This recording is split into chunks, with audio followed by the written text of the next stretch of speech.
Introduction to Esther.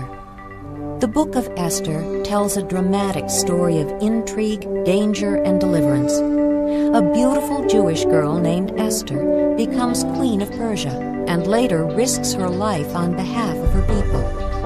Esther is the only one of 2 books in the Bible named for women. The other is the book of Ruth. We don't know who wrote this true story about the people of Israel while they were living as exiles in Persia, and the name of God is not mentioned in the book, but His providential hand can be seen as clearly as in any book of the Bible. The setting is the Persian Empire, covering a 10-year period from 483 to 473 BC. Though in captivity, far from the Promised Land, this story shows how God cared for His people in order to keep His promise to bring them back to their homeland. This story is still celebrated today in the annual Jewish feast of Purim. Esther, Chapter 1. This is what happened during the time of Xerxes, the Xerxes who ruled over 127 provinces, stretching from India to Cush. At that time, King Xerxes reigned from his royal throne in the citadel of Susa, and in the 3rd year of his reign, he gave a banquet for all his nobles and officials. The military leaders of Persia and Media, the princes, and the nobles of the provinces were present. For a full 180 days, he displayed the vast wealth of his kingdom and the splendor and glory of his majesty. When these days were over, the king gave a banquet lasting 7 days in the enclosed garden of the king's palace for all the people from the least to the greatest who were in the citadel of Susa. The garden had hangings of white and blue linen, fastened with cords of white linen and purple material to silver rings on marble pillars. There were couches of gold and silver on a mosaic pavement of porphyry, marble, mother of pearl, and other costly stones.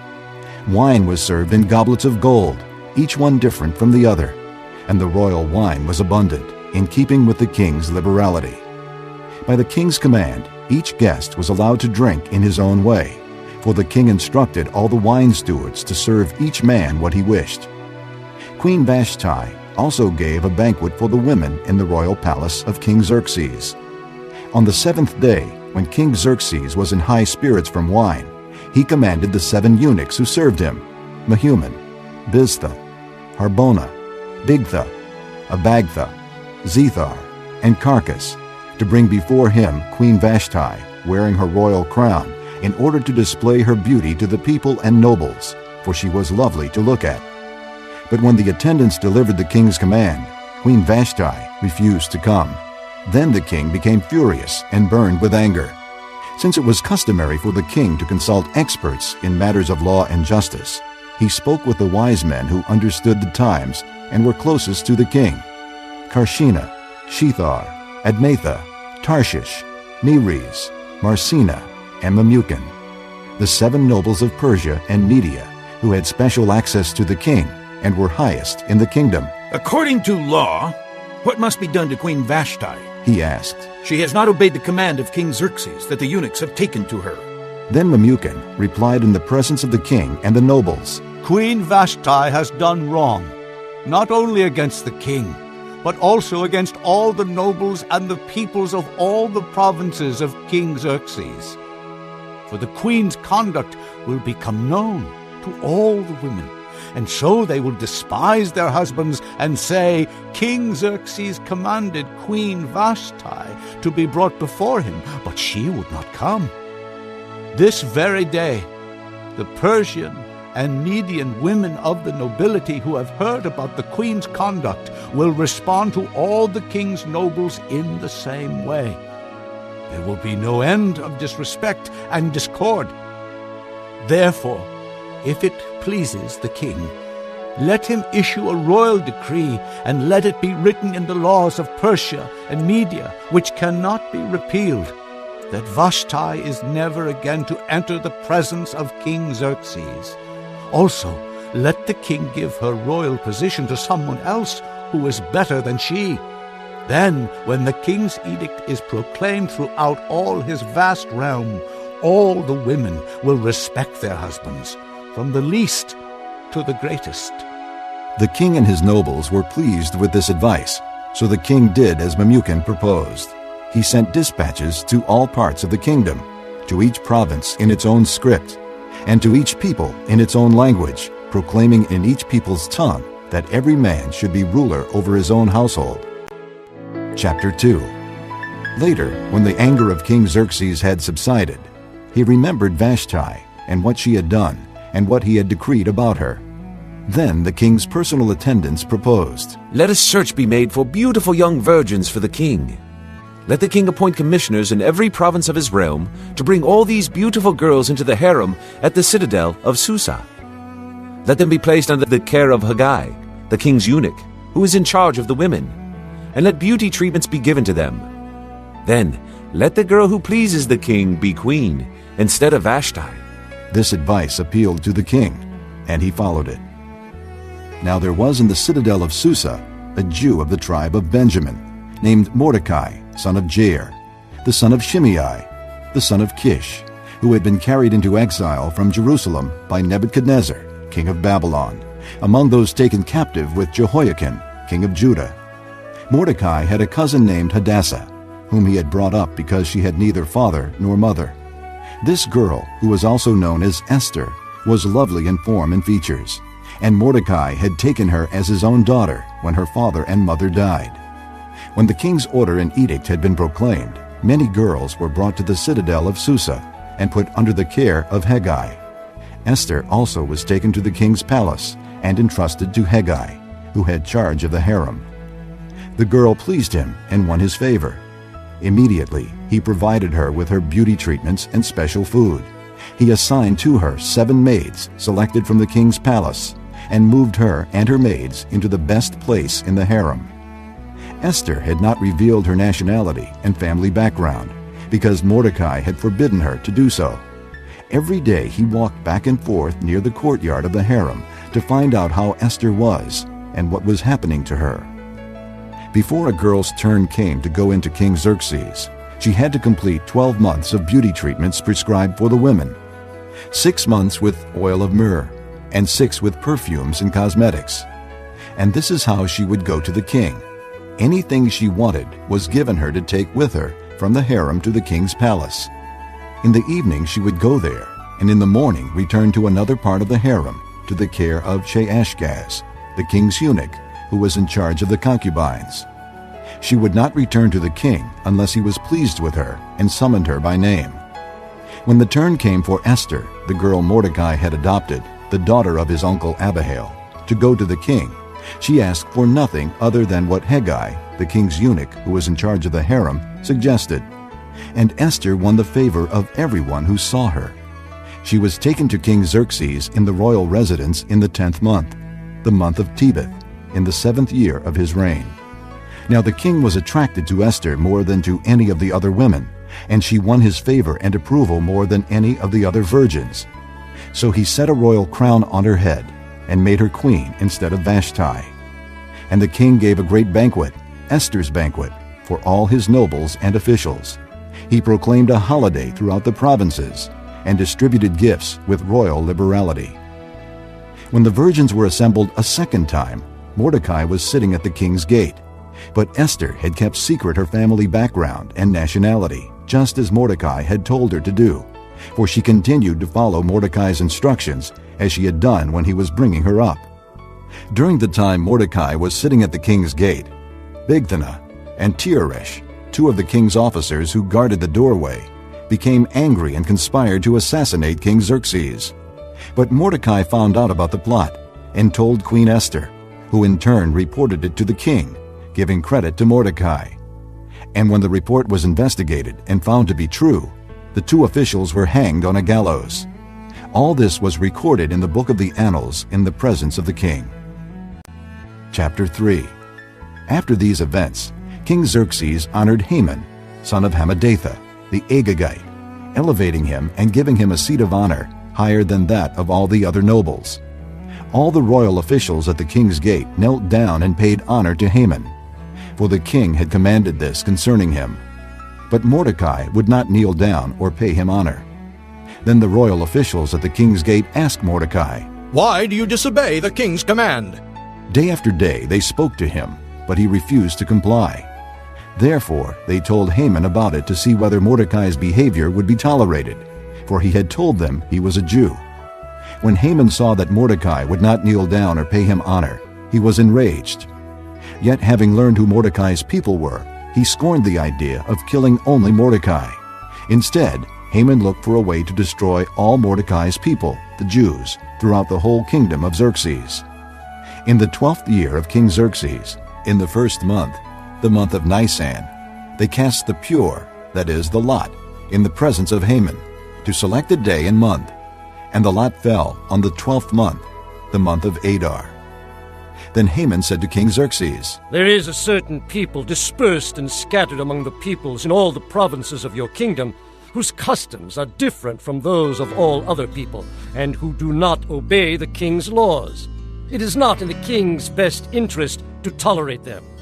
If it pleases the king, let a decree be issued to destroy them, and I will put 10,000 talents of silver into the royal treasury for the men who carry out this business. So the king took his signet ring from his finger and gave it to Haman, son of Hammedatha, the Agagite, the enemy of the Jews. Keep the money, The king said to Haman, and do with the people as you please. Then on the 13th day of the first month, the royal secretaries were summoned. They wrote out in the script of each province and in the language of each people all Haman's orders to the king's satraps, the governors of the various provinces, and the nobles of the various peoples. These were written in the name of King Xerxes himself and sealed with his own ring. Dispatches were sent by couriers to all the king's provinces with the order to destroy, kill, and annihilate all the Jews, young and old, women and little children, on a single day, the 13th day of the 12th month, the month of Adar, and to plunder their goods. A copy of the text of the edict was to be issued as law in every province and made known to the people of every nationality, so they would be ready for that day. Spurred on by the king's command, the couriers went out, and the edict was issued in the citadel of Susa. The king and Haman sat down to drink, but the city of Susa was bewildered. Chapter 4. When Mordecai learned of all that had been done, he tore his clothes, put on sackcloth and ashes, and went out into the city, wailing loudly and bitterly. But he went only as far as the king's gate, because no one clothed in sackcloth was allowed to enter it. In every province to which the edict and order of the king came, there was great mourning among the Jews, with fasting, weeping, and wailing. Many lay in sackcloth and ashes. When Esther's maids and eunuchs came and told her about Mordecai, she was in great distress. She sent clothes for him to put on instead of his sackcloth, but he would not accept them. Then Esther summoned Hathach, one of the king's eunuchs assigned to attend her, and ordered him to find out what was troubling Mordecai and why. So Hathach went out to Mordecai in the open square of the city, in front of the king's gate. Mordecai told him everything that had happened to him, including the exact amount of money Haman had promised to pay into the royal treasury for the destruction of the Jews. He also gave him a copy of the text of the edict for their annihilation, which had been published in Susa, to show to Esther and explain it to her, and he told him to urge her to go into the king's presence to beg for mercy and plead with him for her people. Hathach went back and reported to Esther what Mordecai had said. Then she instructed him to say to Mordecai, All the king's officials and the people of the royal provinces know that for any man or woman who approaches the king in the inner court without being summoned, the king has but one law, that he be put to death.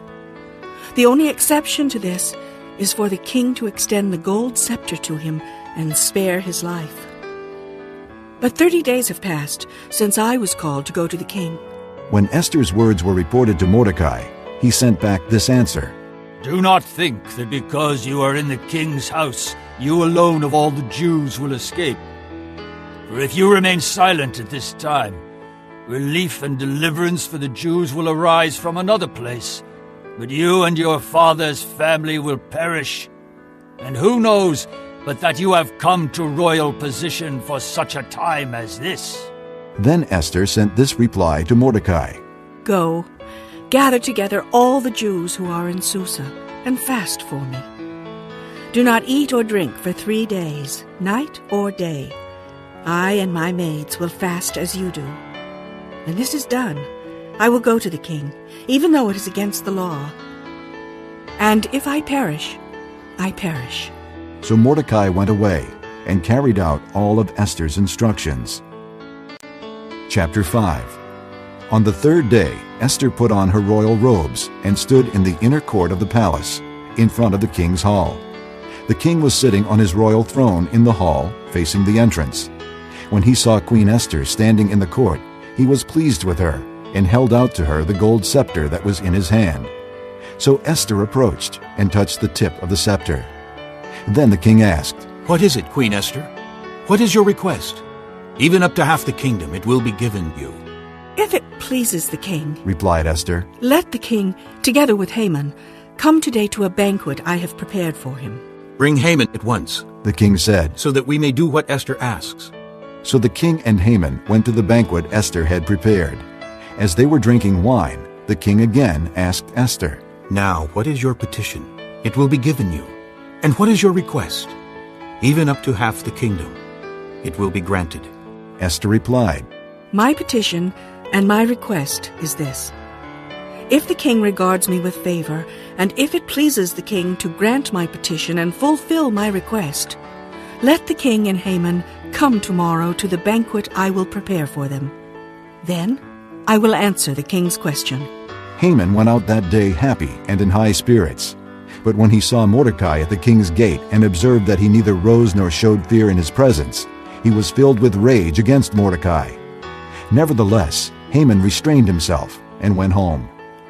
Calling together his friends and Zeresh his wife, Haman boasted to them about his vast wealth, his many sons, and all the ways the king had honored him and how he had elevated him above the other nobles and officials.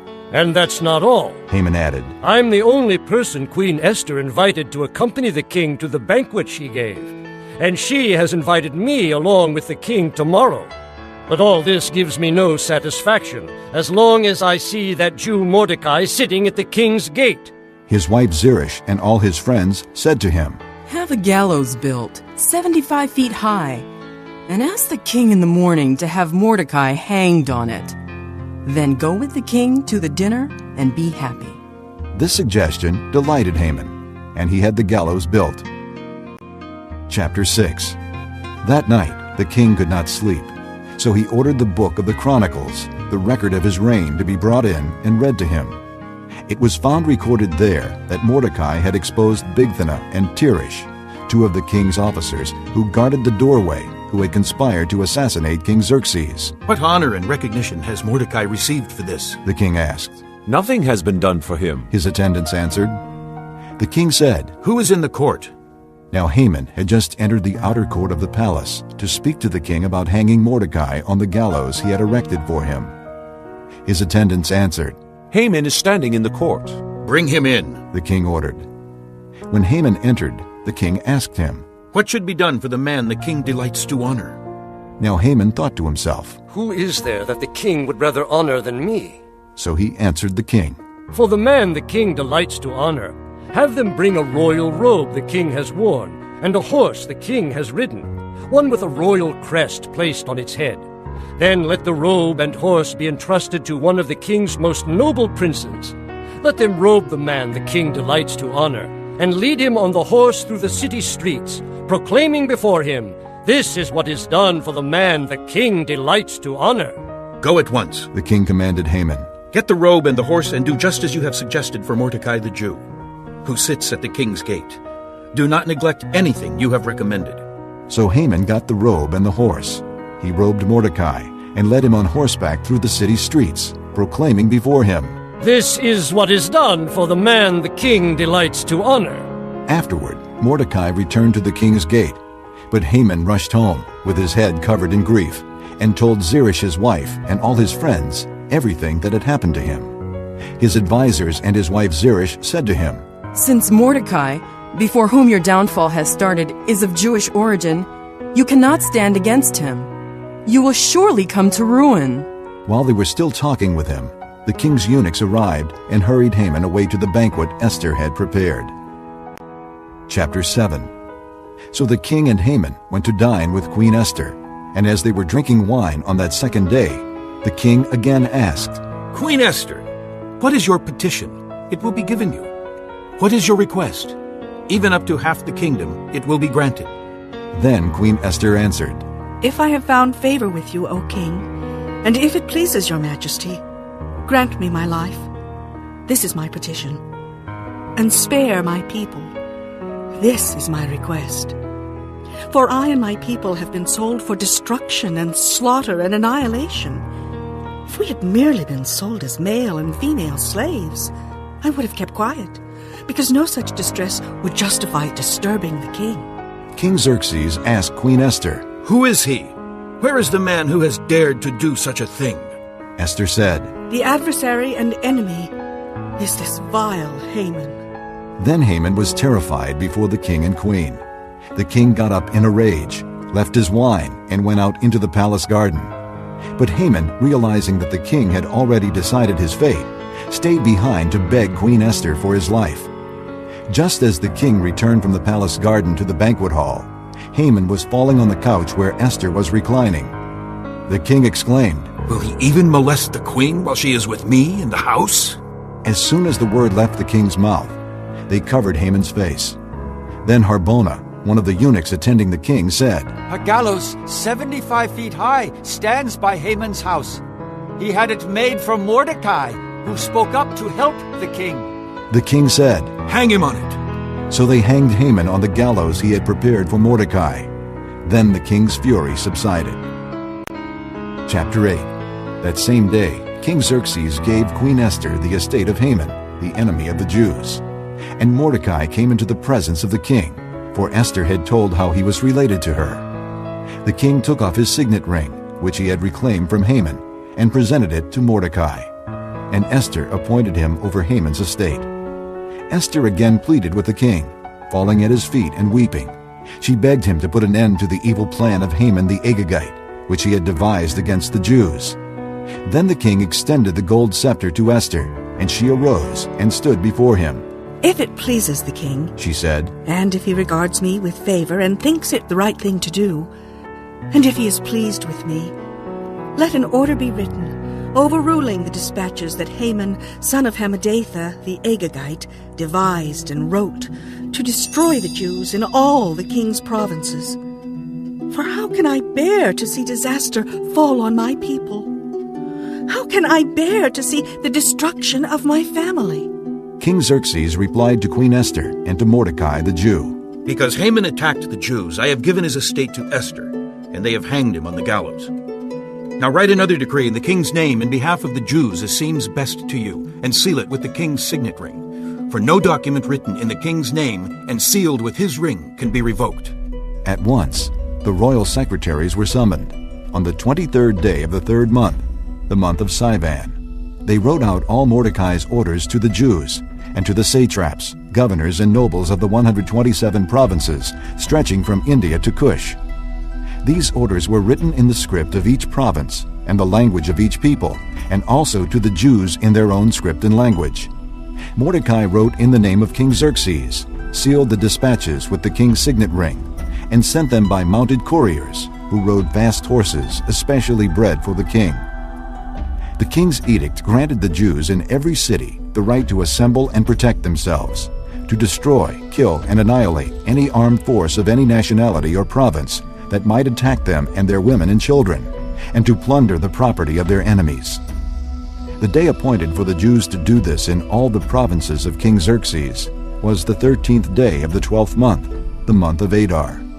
A copy of the text of the edict was to be issued as law in every province and made known to the people of every nationality, so that the Jews would be ready on that day to avenge themselves on their enemies. The couriers, riding the royal horses, raced out, spurred on by the king's command, and the edict was also issued in the citadel of Susa. Mordecai left the king's presence wearing royal garments of blue and white, a large crown of gold and a purple robe of fine linen. And the city of Susa held a joyous celebration. For the Jews it was a time of happiness and joy, gladness and honor. In every province and in every city, wherever the edict of the king went, there was joy and gladness among the Jews, with feasting and celebrating. and many people of other nationalities became Jews because fear of the Jews had seized them. Chapter 9. On the 13th day of the 12th month, the month of Adar, the edict commanded by the king was to be carried out. On this day the enemies of the Jews had hoped to overpower them, but now the tables were turned, and the Jews got the upper hand over those who hated them. The Jews assembled in their cities in all the provinces of King Xerxes to attack those seeking their destruction. No one could stand against them, because the people of all the other nationalities were afraid of them. And all the nobles of the provinces, the satraps, the governors, and the king's administrators helped the Jews, because fear of Mordecai had seized them. Mordecai was prominent in the palace. His reputation spread throughout the provinces, and he became more and more powerful. The Jews struck down all their enemies with the sword, killing and destroying them, and they did what they pleased to those who hated them. In the citadel of Susa, the Jews killed and destroyed 500 men. They also killed Parshandatha, Dalphon, Aspatha, Boratha, Adalia, Aridatha, Parmashta, Arasai, Aradai, and Vizatha, the 10 sons of Haman, son of Hammedatha, the enemy of the Jews. But they did not lay their hands on the plunder. The number of those slain in the citadel of Susa was reported to the king that same day. The king said to Queen Esther, "The Jews have killed and destroyed 500 men and the 10 sons of Haman in the citadel of Susa. What have they done in the rest of the king's provinces? Now what is your petition? It will be given you. What is your request? It will also be granted." If it pleases the king, Esther answered, give the Jews in Susa permission to carry out this day's edict tomorrow also. And let Haman's 10 sons be hanged on gallows. So the king commanded that this be done. An edict was issued in Susa, and they hanged the 10 sons of Haman. The Jews in Susa came together on the 14th day of the month of Adar, and they put to death in Susa 300 men, but they did not lay their hands on the plunder.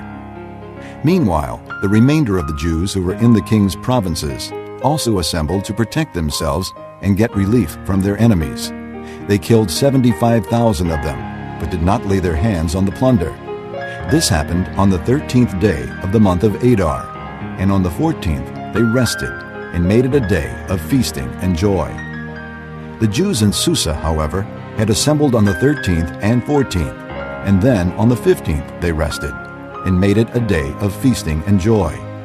That is why rural Jews, those living in villages, observe the 14th of the month of Adar as a day of joy and feasting, a day for giving presents to each other. Mordecai recorded these events, and he sent letters to all the Jews throughout the provinces of King Xerxes, near and far, to have them celebrate annually the 14th and 15th days of the month of Adar, as the time when the Jews got relief from their enemies, and as the month when their sorrow was turned into joy, and their mourning into a day of celebration. He wrote them to observe the days as days of feasting and joy, and giving presents of food to one another, and gifts to the poor. So the Jews agreed to continue the celebration they had begun, doing what Mordecai had written to them. For Haman, son of Hammedatha, the Agagite, the enemy of all the Jews, had plotted against the Jews to destroy them, and had cast the pure, that is the lot, for their ruin and destruction. But when the plot came to the king's attention, he issued written orders that the evil scheme Haman had devised against the Jews should come back onto his own head, and that he and his sons should be hanged on the gallows. Therefore these days were called Purim, from the word pure. Because of everything written in this letter, and because of what they had seen and what had happened to them, the Jews took it upon themselves to establish the custom that they and their descendants, and all who joined them, should without fail observe these 2 days every year, in the way prescribed and at the time appointed. These days should be remembered and observed in every generation by every family, and in every province and in every city. And these days of Purim should never cease to be celebrated by the Jews, nor should the memory of them die out among their descendants. So Queen Esther, daughter of Abihail, along with Mordecai the Jew, wrote with full authority to confirm this second letter concerning Purim. And Mordecai sent letters to all the Jews in the 127 provinces of the kingdom of Xerxes, words of goodwill and assurance, to establish these days of Purim at their designated times, as Mordecai the Jew and Queen Esther had decreed for them, and as they had established for themselves and their descendants in regard to their times of fasting and lamentation. Esther's decree confirmed these regulations about Purim, and it was written down in the records. Chapter 10. King Xerxes imposed tribute throughout the empire, to its distant shores, and all his acts of power and might, together with a full account of the greatness of Mordecai, to which the king had raised him. Are they not written in the book of the annals of the kings of Media and Persia? Mordecai the Jew was second in rank to King Xerxes, preeminent among the Jews, and held in high esteem by his many fellow Jews, because he worked for the good of his people and spoke up for the welfare of all the Jews.